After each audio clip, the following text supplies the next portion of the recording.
Tahun 2024 penghapusan ranjau terhadap objek-objek penting secara sosial di Republik Rakyat Lugansk terus berlanjut.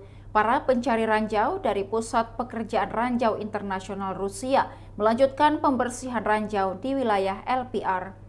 Para pencari ranjau melakukan pengintaian teknik dan pembersihan benda-benda peledak di wilayah jaringan listrik, jalan raya, lahan pertanian, infrastruktur, pasokan air, dan jaringan pipa gas. Sapers juga bekerja di bidang perusahaan dan sekolah. Selama bekerja, para pencari ranjau semakin sering menemukan amunisi buatan luar negeri, submunisi tandan, ranjau, granat, dan roket. Secara total, para pencari ranjau harus melakukan pengintaian teknik dan penghapusan ranjau di sekitar 60.000 hektar di wilayah Republik. Saat ini, para ahli sudah meneliti lebih dari 16.000 hektar.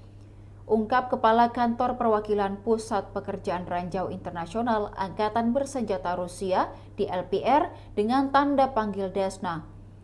Selama pengerjaan, sekitar 300.000 benda peledak ditemukan dan dinetralkan.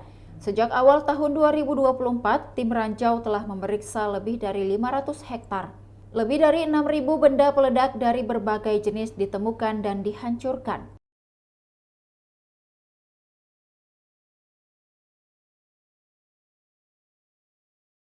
Demikian Tribun Timur Hot News kali ini. Saksikan perkembangan konflik Rusia-Ukraina hanya di kanal YouTube dan Facebook Tribun Timur.